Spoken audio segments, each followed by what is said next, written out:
Hi hello welcome to my channel Telugu stories. ఈ రోజు కథ వినే ముందు దయచేసి నా ఛానల్ ని సబ్స్క్రైబ్ చేసుకోకపోతే తప్పకుండా సబ్స్క్రైబ్ చేసుకొని నాకు సపోర్ట్ చేయండి. ఈ ఛానల్లో నేను మంచి మంచి కథలను పోస్ట్ చేస్తాను. ఇక ఈ రోజు కథ విందాం. సరితకి పెళ్ళై 8 సంవత్సరాలు అవుతుంది. సరిత భర్త విక్రమ్ గొప్ప విద్యావంతుడు, ఇంకా ధనవంతుడు కూడా. అతను ఒక పేరు మోసిన వ్యాపారవేత్త. చిన్న వయసులోనే వ్యాపారాన్ని సమర్థంగా నిర్వహించేవాడు. అలాంటి కుటుంబంలో సరిత కోడలిగా అడుగుపెట్టింది. తన జీవితంలో ప్రతి ఆనందాన్ని పొందింది.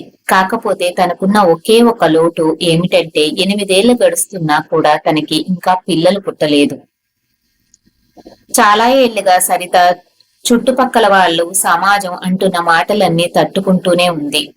జనాలు వేసే నిందలన్నీ కూడా మోస్తూనే ఉంది. ఎవరైనా సరితని కలిసిన వెంటనే అడిగే మొదటి మాట, నువ్వింకా గర్భవతి కాలేదా ఏమిటి? అసలు ఏం జరిగింది? నీలో ఏదైనా లోపం ఉందా అని. అలాంటి ప్రశ్నలన్నీ కూడా సరిత గుండెను కత్తిలాగా చీల్చుతూ ఉండేవి. ఆ విషయంలో సరిత చాలా కలత చెందుతూ ఉండేది. అందరి మాటలు విని సరిత హృదయం విసిగిపోయింది. ఈ విషయాలన్నిటితోనూ విసిగిపోయిన సరిత చాలా రోజులు ఆలోచించి ఒక నిర్ణయం తీసుకుంది. ఒక స్త్రీగా ఇలాంటి నిర్ణయం తీసుకోవడం చాలా కష్టమే. కానీ తన మనసు తాన్ని పదే పదే బలవంతం చేయడంతో ఇలాంటి నిర్ణయం తీసుకోవాల్సి వచ్చింది. సాయంత్రం గడియారంలో ముల్లులు చేసే శబ్దం తప్ప ఆ ఇంట్లో ఏ శబ్దమూ వినిపించడం లేదు. అలాంటి సమయంలో సరిత తన గదిలో ఒంటరిగా విచారంగా కూర్చుంది. తన ఆలోచనలు ఎటు పడితే అటు పరిగెత్తుతున్నాయి. సరిత భర్త విక్రమ్ అతని తల్లిదండ్రులకు ఏకైక కుమారుడు.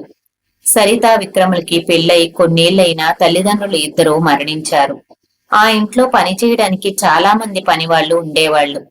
విక్రమ్ తన వ్యాపార పనుల్లో ఎప్పుడూ కూడా బిజీగా ఉండేవాడు.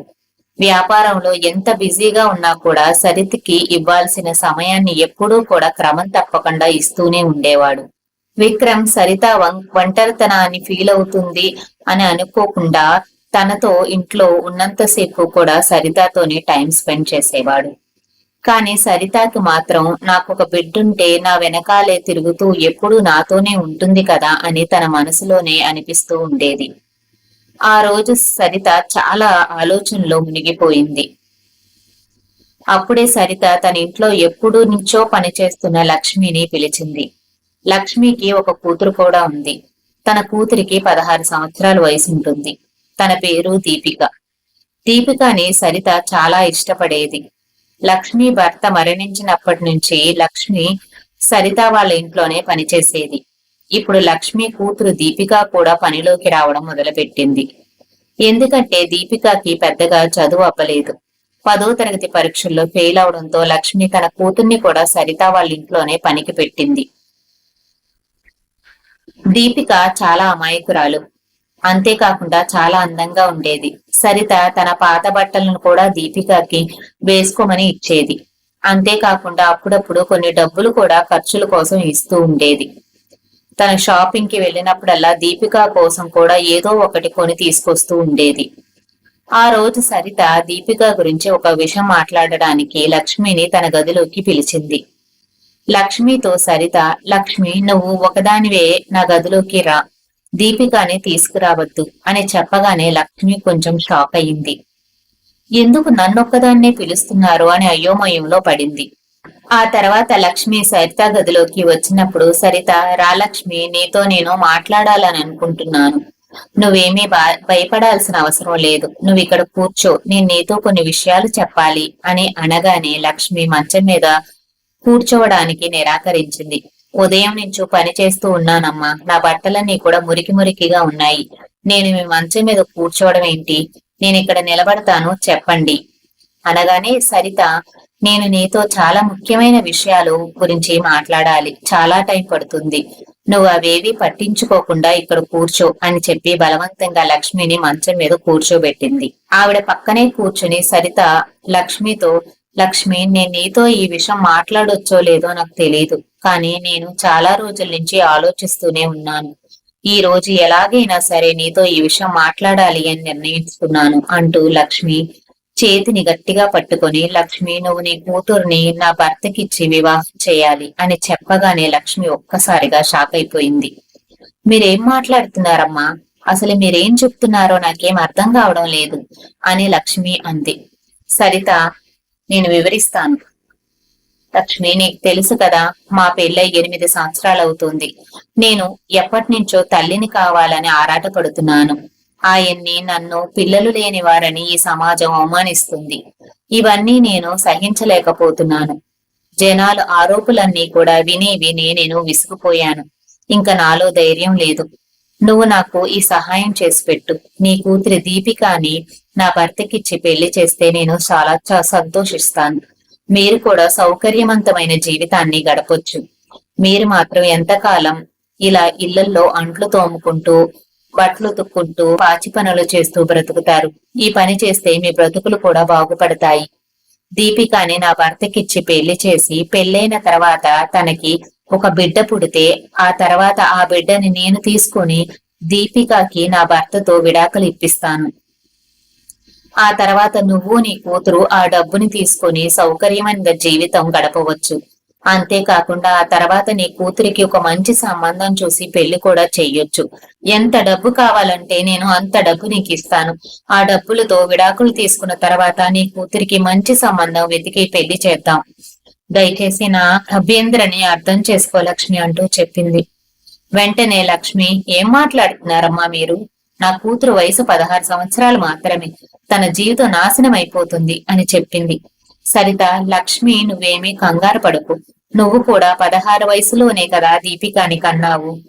ఇదేమంత కష్టమైన విషయమేమీ కాదు. తను గర్భవతి అయితే తనని నేను మంచిగా చూసుకుంటాను. మంచి మంచి డాక్టర్ పర్యవేక్షణలో తనని నేను బాగా చూసుకుంటాను. తనకి ఎలాంటి ఇబ్బంది రాకుండా నేను చూసుకుంటాను. నువ్వు ఒప్పుకుంటే నేను దీపికతో మాట్లాడతాను. తనని నేను ఒప్పిస్తాను అని చెప్పి సరిత దీపికతో మాట్లాడింది. దీపిక ఒక్కసారిగా సరిత మాటలు విని షాక్ అయిపోయింది. సరిత దీపికతో, నీ జీవితాన్ని నేను నాశనం చేయడం లేదు. నా భర్త ద్వారా నాకు ఒక బిడ్డని కనిస్తే నేనిచ్చే డబ్బులతో నీ జీవితం నువ్వు నీ ఇష్టం వచ్చినట్లుగా, నీకు నచ్చినట్లుగా జీవించవచ్చు. నీకు నచ్చిన అబ్బాయిని పెళ్లి చేసుకుని ఆ డబ్బులతో హాయిగా సంతోషంగా ఉండొచ్చు అని చెప్పింది. ఆ మాటలకి దీపిక చాలాసేపు ఆలోచించిన తర్వాత, సరే అమ్మా, కానీ అయ్యగారు ఈ పెళ్లికి ఒప్పుకుంటారా అని అడిగినప్పుడు సరిత చాలాసేపు నిశ్శబ్దంగా ఉండిపోయింది. వెంటనే లక్ష్మి, అమ్మ, ఈ పని కోసం నా కూతుర్ని నేను మీకు అప్పగిస్తాను. తనకి ఏ ఇబ్బంది ఉండకూడదు అమ్మా అంది. నాకు నా కూతురు తప్ప ఈ ప్రపంచంలో ఎవరూ లేరు అని చెప్పింది. సరిత దీపికని కౌగిలించుకొని, తల్లి కావాలనే నా కల కలగానే మిగిలిపోతుంది. ఇప్పటి వరకు అనుకున్నాను, కానీ దీన్ని నీ ద్వారా నేను తీర్చుకోవాలనుకుంటున్నాను. నీకు ఎలాంటి ఇబ్బంది రానివ్వను. నిన్ను సురక్షితంగా ఉంచే బాధ్యత నాది. నేను నా భర్తని ఎలాగైనా ఒప్పిస్తాను అని చెప్పి తన భర్తతో ఎలాగైనా మాట్లాడాలని నిర్ణయించుకుంది సరిత. మరుసటి రోజు ఉదయం విక్రమ్ న్యూస్ పేపర్ చదువుతూ ఉన్నప్పుడు సరిత తన భర్తతో మాట్లాడడానికి ప్రయత్నం చేసింది. కానీ ఏమీ మాట్లాడలేక మౌనంగా ఉండిపోయింది. కాసేపటి తర్వాత విక్రమ్ టిఫిన్ చేయడానికి వచ్చాడు. డైనింగ్ టేబుల్ దగ్గర కూర్చొని విక్రమ్తో సరిత, విక్రమ్, నేను నీతో ఒక విషయం చెప్పాలి అని అనుకుంటున్నాను. ఎన్నో రోజులుగా ఇంట్లో నేను ఒంటరితనంతో విసిగిపోతున్నాను. ఈ విషయం నీతో మాట్లాడాలని ఎప్పటి నుంచో అనుకుంటున్నాను అని చెప్పగానే విక్రమ్ ఒక్కసారిగా సరిత వైపు చూశాడు. విక్రమ్ టీ కప్పు టేబుల్ మీద పెట్టి, నువ్వేం మాట్లాడాలనుకుంటున్నావు సరిత? ముందు ఆ విషయం నాతో చెప్పు. నువ్వేం మాట్లాడుకున్నా కూడా నిర్భయంగా నాతో మాట్లాడొచ్చు అంటూ సరితతో అన్నాడు. సరిత వెంటనే, నువ్వు మరొకరిని వివాహం చేసుకోవాలి అని నేను కోరుకుంటున్నాను అని చెప్పింది. టీ కప్పుని టేబుల్ మీద నుంచి తీసుకోబోతున్న విక్రమ్ ఒక్కసారిగా ఆగిపోయి తన వైపు చూసి, ఏంటి సరిత, నువ్వు జోక్ చేస్తున్నావా నాతో? నీకేమైనా పిచ్చి పట్టిందా అని కోపంగా అన్నాడు. నేను జోక్ చేయడం లేదు, అలాగని నాకు పిచ్చి పట్టలేదు అని సరిత అనింది. సరిత చెప్పింది, నేను కరెక్ట్ గానే మాట్లాడుతున్నాను. మీరు మరొకరిని పెళ్లి చేసుకోండి, వాళ్ళ ద్వారా పిల్లల్ని కనండి. నేను మన లక్ష్మీ కూతురు దీపిక ఉంది కదా, తననే మీకిచ్చి పెళ్లి చేయాలని అనుకుంటున్నాను అని చెప్పింది. విక్రమ్ కళ్ళు పెద్దవి చేసి సరిత వైపు చూశాడు. నువ్వు ఇవాళ ఎలాంటి విషయాలు మాట్లాడుతున్నావు? నువ్వు సరిగ్గానే ఉన్నావు కదా? నీకు ఒంట్లో బాగానే ఉంది కదా? అసలు నీకేమైంది అని విక్రమ్ అన్నాడు. సరిత, నేను బాగానే ఉన్నాను, ఆరోగ్యంగానే ఉన్నాను. కానీ తల్లిగా మారాలనే నా కోరిక రోజు రోజుకి నాలో పెరిగిపోతుంది. అందుకే మీకు రెండో పెళ్లి చేసి దీపిక ద్వారా మీ బిడ్డని కంటే ఆ బిడ్డని నేను తల్లిగా నేను చూసుకుంటాను అని చెప్పింది. ఆ పనికి లక్ష్మి ఇంకా దీపిక కూడా ఒప్పుకున్నారని సరిత చెప్పింది. విక్రమ్ కోపంగా, ఈ విషయానికి నేను ఒప్పుకోలేను, ఇలాంటి పిచ్చి పిచ్చి ఆలోచనల ముందు నువ్వు మానుకో అని చెప్పి అక్కడి నుంచి ముందుకు నడిచాడు. వెంటనే సరిత కోపంగా, ఏం మాట్లాడుతున్నారు మీరు? మీరు నా మాటల్ని ఖచ్చితంగా విని తీరాల్సిందే. మీరు మన పని మనిషి కూతుర్ని పెళ్లి చేసుకోవాల్సిందే అని చెప్పింది. విక్రమ్, ఏం మాట్లాడుతున్నావు సరిత నువ్వు? నేను ఈ సమాజంలో అందరూ గౌరవించే స్థానంలో ఉన్నాను. నేను ఒక పెద్ద వ్యాపారవేత్తని. నువ్వేమో నన్ను ఇలాంటి చిల్లరి పనులు చేయమని చెప్తున్నావు అని అన్నాడు కోపంగా. వెంటనే సరిత, ఏమండి అంటూ ప్రారంభించింది. విక్రమ్, నువ్వు ఎంత ఏడ్చినా నువ్వు అనుకున్నది మాత్రం జరగదు. నేను నిన్ని చాలా ప్రేమిస్తున్నాను. మనకి పిల్లలు లేకపోతే ఏమిటి? పిల్లలు లేకపోయినా నాకు పర్వాలేదు, కానీ నీ స్థానంలో వేరొకరిని నేను అసలు ఊహించుకోలేను. ఆ పని మనిషి కూతుర్ని నేను పెళ్లి చేసుకోవడం ప్రసక్తే లేదు అని చెప్పాడు. వాళ్ళిద్దరి మధ్య చాలాసేపు నిశ్శబ్దం నెలకొంది. విక్రమ్ కోపంగా ఆఫీస్కి వెళ్లిపోయాడు. సరిత ఏడుస్తూ గదిలోనే కూర్చుంది. తర్వాత రోజు ఉదయం సరితకి సూర్యుడు వెలుతురు కూడా కనిపించినంత చీకటి తన చుట్టూ ఉన్నట్లుగా అనిపించింది. తను అద్దం ముందు నిలబడి తన మొహాన్ని అద్దంలో చూసుకుంటూ ఉన్నప్పుడు తన కళ్ళ కిందంతా నల్లని వలయాలు, ముఖం మీద ముడతలు కనిపించాయి. నేను చాలాసేపటి నుంచి ఏడుస్తూనే ఉన్నాను. అందుకే నా ముఖం ఇలా అయిపోయింది. ఇప్పుడే నా కళ్ళను తుడుచుకుంటాను. నేను స్వయంగా ఒక నిర్ణయం తీసుకుంటాను. నాకు పిల్లలు కావాల్సిందే. ఈ పిల్లలు లేని గొడ్రాల జీవితం జీవించే కన్నా చచ్చిపోవడమే నాకు మేలు అని తనలో తానే మాట్లాడుకుంది. తన అల్మరా తలుపులు తెరిచి అందులో ఉన్న నిద్ర మాత్రలు తీసుకొని ఒక్కొక్కటిక్కడ నోట్లో వేసుకుంది. ఆ తర్వాత తన గదిలో మంచం మీద పడుకొని కళ్ళు మూసుకొని నిద్రలోకి జారుకుంది. తను చాలా మత్తులో ఉంది. చిన్నగా విక్రమ్ అరుపులు ఎక్కడో వినిపిస్తూ ఉన్నాయి. విక్రమ్ తనని కారులో పడుకోబెట్టి హాస్పిటల్ కి తీసుకెళ్లడం తనకి మెల్లగా తెలుస్తుంది. పదే పదే విక్రమ్ సరిత సరిత అనే పిలుపులు వినటం తనకి వినిపిస్తుంది. సరిత, నిద్రపోవద్దు, స్పృహలో ఉండడానికి ప్రయత్నించు. నా మాటలు వినిపిస్తున్నాయా? మనం హాస్పిటల్ కి వచ్చేసాం అని అతను అరుస్తూనే ఉన్నాడు. ఆ తర్వాత డాక్టర్లు చాలాసేపు ప్రయత్నించిన తర్వాత, చాలా శ్రమించిన తర్వాత సరిత పరిస్థితి కాస్త మెరుగుపడింది. చాలాసేపటి తర్వాత తను చిన్నగా రెప్పలు కదిల్చి స్పష్టంగా చూడగలుగుతుంది.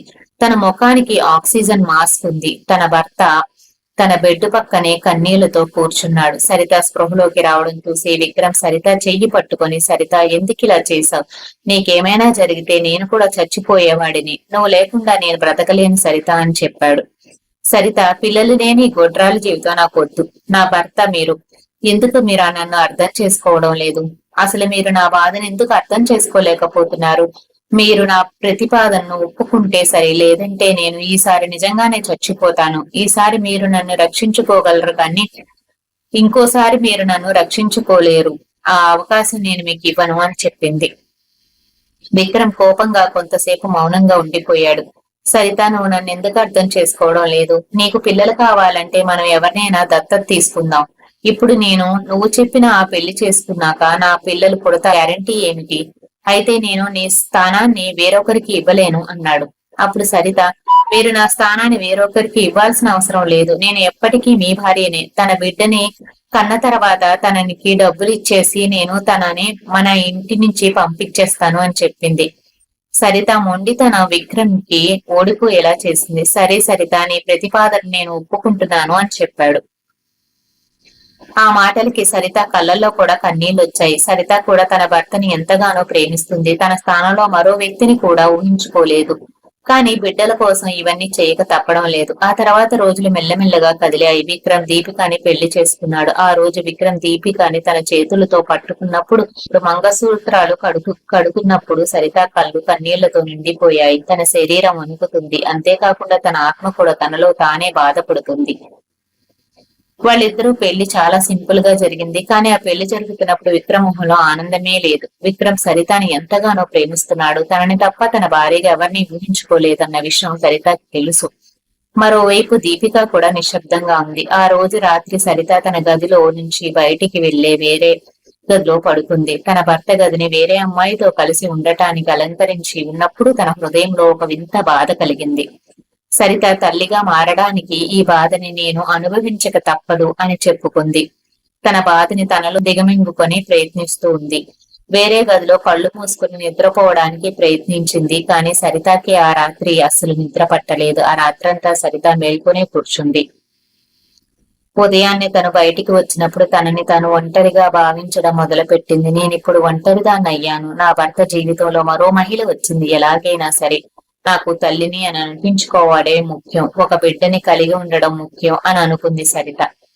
టేబుల్ మీద టిఫిన్ రెడీగా ఉంది. కానీ సరితకి ఆకలిగా అనిపించలేదు. తన దీపిక గురించి మాత్రమే ఆలోచించటం మొదలుపెట్టింది. ఇప్పుడు ఆ అమ్మాయి నా భర్తకి భార్య అని ఆలోచిస్తూ వాళ్ళ గది వైపు వెళ్లి సరిత చూసింది. సరిత వాళ్ళ గది తలుపులు తెరిచి లోపలికి వెళ్ళినప్పుడు దీపిక జుట్టు చెరిగిపోయి ఉండటం తను చూసింది. ఆ రోజు రాత్రి చాలా జరిగినట్లు తనకు అనిపించింది. సరిత దీపిక కళ్ళల్లోకి చూసినప్పుడు తన కళ్ళల్లో తక్కువ నిద్ర, ఇంకా ఎక్కువ ప్రశ్నలు తనకి కనిపించాయి.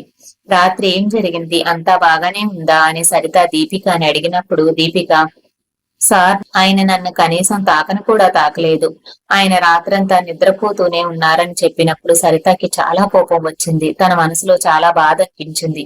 నా మాటలకి తల వంచినట్టే వంచి ఇలా చేస్తావా విక్రమ్ అని సరిత మనసులోనే అనుకుంది. దీపిక తనలో ఇంకా మాట్లాడుతూనే ఉంది. ఆ మాటలన్నీ సరిత ఏమీ వినాలని అనుకోలేదు. తను నిశ్శబ్దంగా తన గదిలోకి తిరిగి వచ్చి గది లోపల లాక్ చేసుకుంది. విక్రమ్ మీద తనకి చాలా కోపం వచ్చింది. నేను తల్లిని కావడానికి ఎన్నో త్యాగాలు చేశాను. కట్టుకున్న భర్తకి ఇంకొక అమ్మాయితో పెళ్లి జరిపించాను. కానీ విక్రమ్ మాత్రం మొదటి అడుగు కూడా తీసుకోలేకపోయాడు. అసలు విక్రమ్ ప్రవర్తన నాకు అర్థం కావట్లేదు అని సరిత అనుకుంది. చాలాసేపటి తర్వాత సరిత తన గదిలో నుంచి బయటకు వచ్చినప్పుడు విక్రమ్ డైనింగ్ టేబుల్ దగ్గర టిఫిన్ చేయడానికి కూర్చున్నాడు. తన రోజులాగే ఉన్నాడు. తన ప్రవర్తనలో ఎలాంటి మార్పు లేదు. తను నిశ్శబ్దంగా టిఫిన్ చేస్తూ పేపర్ చదవడంతో నిమగ్నం అయిపోయాడు. వెంటనే సరిత తను కూడా వెళ్లి ఆ టేబుల్ దగ్గర కూర్చుని, విక్రమ్, నేను నీతో మాట్లాడాలనుకుంటున్నాను. రాత్రి ఏం జరిగింది, దాని గురించి నేను నిన్ను అడగాలి అని అంది. విక్రమ్ సరిత వైపు కూడా చూడకుండా పేపర్ ని తల కూడా తిప్పకుండా అలాగే కూర్చున్నాడు. వెంటనే సరిత, అసలు నీ ఉద్దేశం ఏమిటి, మీరెందుకు ఇలా బిహేవ్ చేస్తున్నారు, మీరు భారీగా మారే హక్కు ఆ అమ్మాయికి ఎందుకు ఇవ్వడం లేదని అడిగింది. వెంటనే విక్రమ్, నువ్వు ఇలాంటి విషయాలు మాట్లాడడానికి కొంచెమైనా సిగ్గుందా నీకు అన్నాడు. వెంటనే సరిత, సిగ్గుపడాల్సింది నేను కాదు, పెళ్లి చేసుకున్నాక కూడా భార్యని పక్కనే పెట్టుకుని రాత్రంతా నిద్రపోయి మీరు సిగ్గుపడాలి.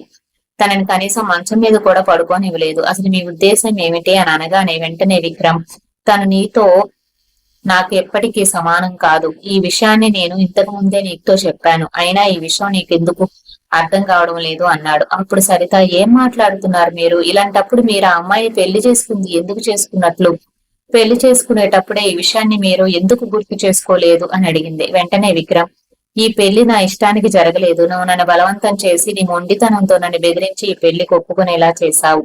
దాని ఫలితంగానే నేను ఈ పెళ్లి చేసుకోవాల్సి వచ్చింది. నువ్వు నన్ను చిన్నపిల్లాడిని చేసి బెదిరించి బలవంతంగా నాతో ఈ అమ్మాయితో మెడలో తాళి కట్టించావు అని చెప్పాడు. సరిత కోపంగా, మిమ్మల్ని పెళ్లి చేసుకున్న అమ్మాయి కనీసం జాలి కూడా లేదా అమ్మాయి మీద అని అడిగింది. నాకెలాగో ఆ భగవంతుడు పిల్లలు పుట్టే రాతి ఇవ్వలేదు. ఇలాగే నా బిడ్డల్ని పొందాలని నేను ఎంతగానో ఆశపడి మీకు ఈ పెళ్లి చేయించాను. అది మీకు తెలుసు కదా. ఆ అమ్మాయి కూడా గర్భవతి కాకపోతే నేను ఇప్పుడు ఏం చేయాలి? నా బలవంతం మీద రెండో పెళ్లి చేసుకున్నారు కదా, ఇప్పుడు కూడా నా బలవంతం మీద తనతో పిల్లల్ని కనండి అని సరిత అనగానే విక్రమ్ నిశ్శబ్దంగా ఉండిపోయాడు. విక్రమ్ కి ఇవన్నీ చేయడం అంత సులభమైన పని కాదని తెలుసు. దీపిక గర్భవతి అయితే పిల్లల్ని కనాలని తను ఎంతగానో ఆశపడింది. సరిత మళ్ళీ, విక్రమ్, ఈ ఇంట్లో మీ భార్య అనగా నాకెంత హక్కు ఉందో మీ రెండో భార్య దీపిక కూడా అంతే హక్కు ఉంది. కానీ పగలు రాత్రి నువ్వు తన నుంచి తప్పించుకోవాలని అనుకుంటున్నావు.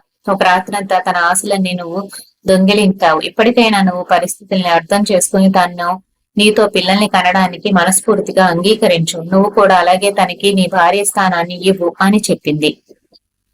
తర్వాత రోజు విక్రమ్ ఇంకా దీపిక తన గదిలో నిశ్శబ్దంగా ఉన్నారు. సరిత తలుపులు తెరిచి లోపలికి వెళ్లబోతూ ఆ గది వైపు చూసి అక్కడే ఆగిపోయింది. దీపిక మంచం మీద కూర్చుంది. విక్రమ్ కిటికీ దగ్గర నిలబడి ఉన్నాడు. తలుపులు తట్టకుండానే లోపలికి వెళ్లబోయే సరిత వెనక్కి ఒక్క అడుగు వేసింది. తనకి కొంచెం అసౌకర్యంగా అనిపించింది.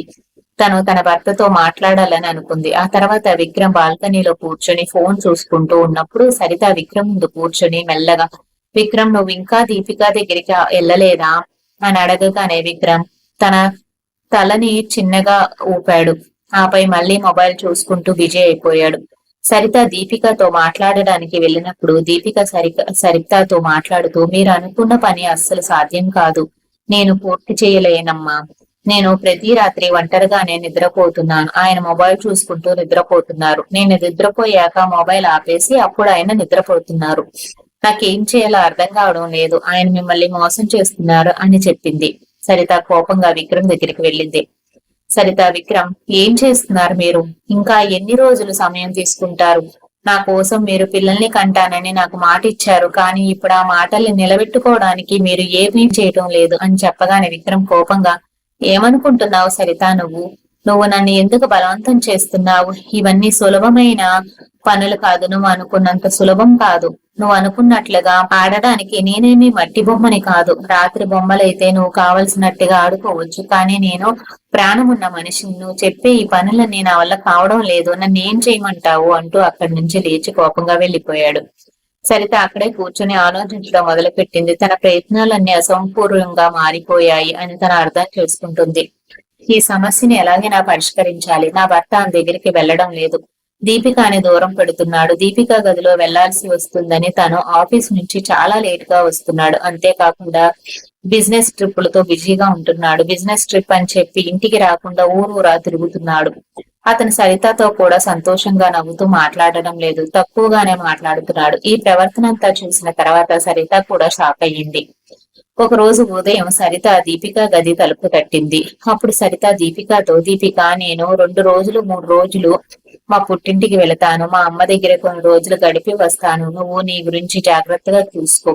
నీకేమైనా అవసరమైతే ఆయనతో చెప్పు అని చెప్పగానే విక్రమ్ సరిత వైపు షాకింగ్ గా చూశాడు. విక్రమ్, సరిత, నువ్వు ఇక్కడి నుంచి ఎందుకు వెళుతున్నావు? ఇప్పుడు మీ అమ్మ వాళ్ళ ఇంటికి వెళ్లాల్సిన అవసరం ఏమొచ్చింది అంటూ అడిగాడు. వెంటనే సరిత విక్రమ్ భుజం మీద చెయ్యి వేసి, నేను వచ్చేసరికి మీరు దీపికాని భారీగా స్వీకరించాలి, లేదంటే నేను ఎప్పటికీ మన ఇంటి నుంచి తిరిగి రాను అని చెప్పింది. విక్రమ్ తనను ఆపడానికి ప్రయత్నించాడు. సరిత నవ్వుతూ, నా మనసు కూడా కొంచెం రిలీఫ్ గా ఉంటుంది. నేను వచ్చేలోపు మీరు అసంతృప్తి వదిలేసి పనులన్నీ పూర్తి చేయండి అని చెప్పి అక్కడి నుంచి వెళ్లిపోయింది. సరిత 2-3 రోజుల తర్వాత తన తల్లి ఇంట్లో ఉండడానికి లగేజీ ప్యాక్ చేసుకుంటూ ఉన్నప్పుడు దీపిక సరిత గదిలోకి వచ్చింది. మీరు ఇప్పుడు ఎందుకు వెళ్తున్నారు?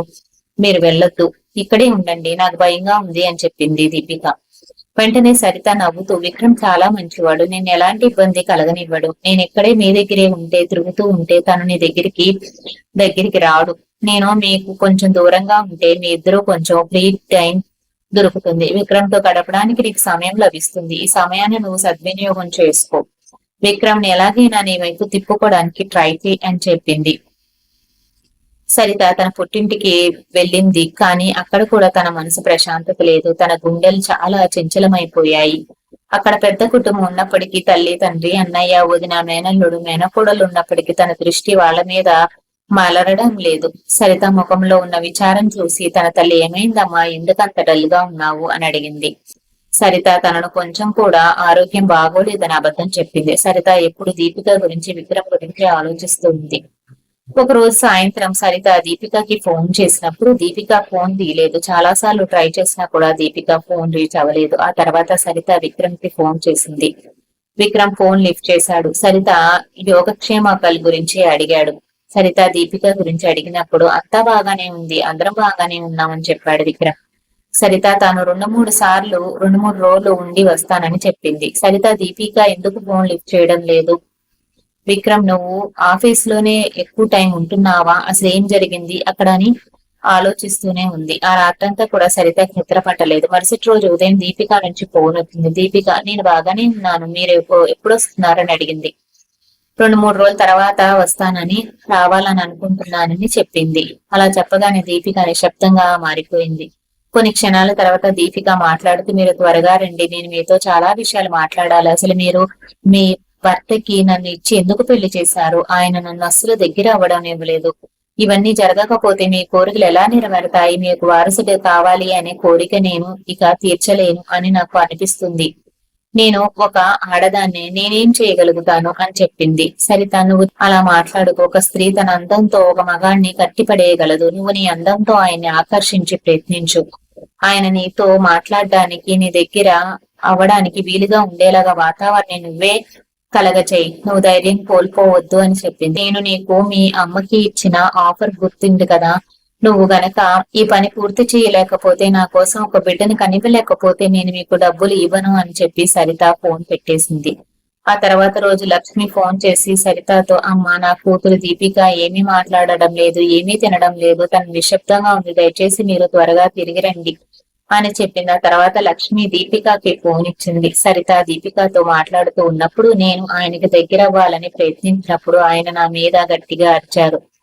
ఆయన కోపంతో చూసే చూపులు నా గుండెల్ని చీల్చేస్తున్నాయి. మా అమ్మతో మీరు మీకు బిడ్డ కనిపిస్తే 25 లక్షలు డబ్బులు ఇస్తానని చెప్పారు కదా, ఇవన్నీ ఆయనకు తెలిసి ఆయన నన్ను అసహించుకుంటున్నారా అని చెప్పింది. దీపిక వెంటనే, సరిత అలా ఏమీ జరగదు, ఇప్పుడు నువ్వు కూడా విక్రమ్ భార్యవే, నువ్వు బలంగా మార్చుకో, ధైర్యం తెచ్చుకో, ఒక భార్యకు ఒక భర్తకు హక్కులు ఇవ్వలేకపోతే తన బలవంతంగా హక్కుల్ని తీసుకోవాలి అని చెప్పి సరిత ఫోన్ పెట్టేసింది. ఆ తర్వాత సరిత తన తల్లితో ఏడుస్తూ, అమ్మ, నన్నేం చేయమంటావు, తల్లినయ్యే భాగ్యం నాకు లేదు, నా భర్తకి దీపికకిచ్చి పెళ్లి చేస్తాను, కానీ నా భర్త దీపికని భార్యగా అంగీకరించడం లేదు, తల్లినవ్వాలనే నా కోరిక ఇంకెలా తీరుతుంది చెప్పు అని బాధపడింది. తర్వాత రోజు ఉదయం సరితకి దీపిక ఫోన్ నుంచి ఫోన్ వచ్చింది. దీపిక భయంగా, మేడం, మీరు త్వరగా రండి, లేదంటే మీ భర్త నన్ను చంపేస్తారని చెప్పింది. ఏం జరుగుతుంది అనే భయంతో సరిత ఉన్న పలంగా ఇంటి నుండి బయలుదేరింది. సరిత ఇంటికి వెళ్లేసరికి గుమ్మంలో తన భర్త విక్రమ్ కనిపించాడు. ఇంట్లోకి వెళ్లి చూస్తే ఇంట్లో దీపిక లేదు, లక్ష్మి కూడా కనిపించలేదు.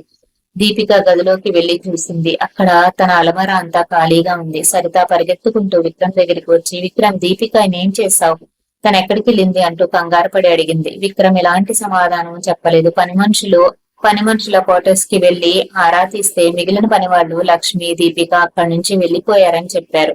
ఆ తర్వాత రోజే విక్రమ్ క్యాంపుకు వెళ్తున్నాను, 3 రోజుల దాకా తిరిగి రానని బట్టలు సర్దుకుని బయటికి వెళ్లిపోయాడు. సరితకి ఏం జరుగుతుందో అర్థం కావడం లేదు. దీపికకి ఏమైందో, లక్ష్మికి ఏమైందో తనకు తెలియడం లేదు. వాళ్ళ ఫోన్ చేస్తే నాట్ రీచబుల్ అని వస్తుంది. ఇవన్నీ ఆలోచించి సరిత ఆరోగ్య పరిస్థితి దిగజారిపోయింది. చాలా జ్వరం వచ్చింది. సరిత వాళ్ళ అమ్మ వచ్చి తనని ఆసుపత్రికి తీసుకెళ్లింది. డాక్టర్ చెకప్ చేసి మందులు రాసిన తర్వాత సరిత తల్లి మెడికల్ షాప్ లో మందులు తెచ్చుకోవడం కోసం వెళ్తూ ఉన్నప్పుడు హాస్పిటల్ గదిలో విక్రమ్ కనిపించాడు. విక్రమ్ అక్కడ ఎందుకున్నాడు? క్యాంపుకు వెళ్తానని బట్టలు సర్దుకొని వెళ్లిన వాడు అక్కడేం చేస్తున్నాడు అని ఆలోచించి అక్కడే నిలబడింది సరిత. ఆ తర్వాత విక్రమ్ తన చిన్ననాటి స్నేహితుడైన డాక్టర్ తో మాట్లాడుతూ ఉన్నాడు. విక్రమ్, నేను చాలా కలత చెందుతున్నాను. నా భార్యకి ఈ విషయం చెప్పలేక నా భార్య పిల్లల కోసం నాకు 2వ పెళ్లి కూడా చేసింది. చాలా కష్టం మీద ఆ అమ్మాయికి డబ్బులిచ్చి ఇంట్లో నుంచి నేను బయట పంపించేశాను. నాకు పిల్లలు పుట్టే అవకాశం లేదని తనతో ఎలా చెప్పాలి?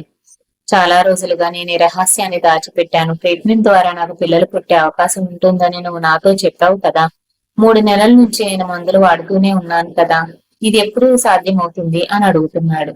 వెంటనే ఆ డాక్టర్, నువ్వు చాలా రోజుల నుంచి నీ భార్యతో అబద్ధాలు చెప్తున్నావు. అబద్ధాల మీద సంబంధాలు కూడా ఎప్పుడూ నిలబడవు. నీ భార్యతో నువ్వు నిజం చెప్పు. నువ్వు తనని ఎంతగానో ప్రేమిస్తున్నావు కదా, తను నిన్ను కాకపోతే ఎవరిని అర్థం చేసుకుంటుంది అని చెబుతూ ఉన్నప్పుడు మాటలు విన్న సరిత తన కళ్ళ కింద నేల జారిపోయినట్లు అనిపించింది.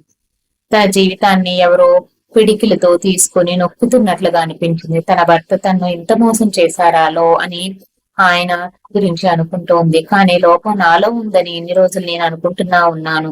అయినా సరే ఈ విషయం నాతో ఇన్ని రోజులు ఆయన ఎందుకు చెప్పలేదు అని సరిత చాలా కోపంగా అనుకుంది.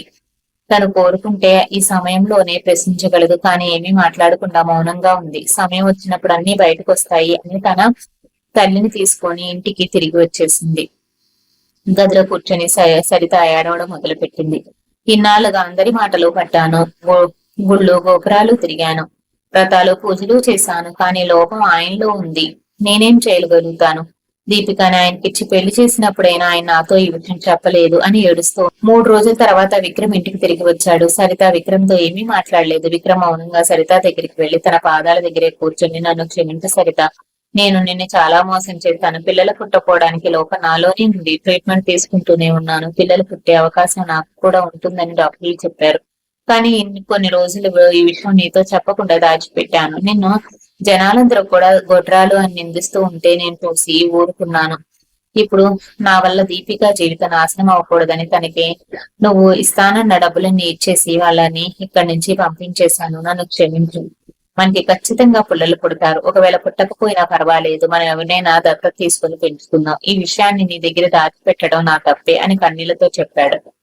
ఆ తర్వాత సరిత ఆ పరిస్థితులను అర్థం చేసుకుంది. మగాడు అవ్వడం వల్ల విక్రమ్ తన లోపాన్ని బయట పెట్టుకోలేకపోయాడు. అందుకనే అతను ఇష్టపడలేదు. తన భర్తని అర్థం చేసుకుని తన మౌనంగా ఉంది.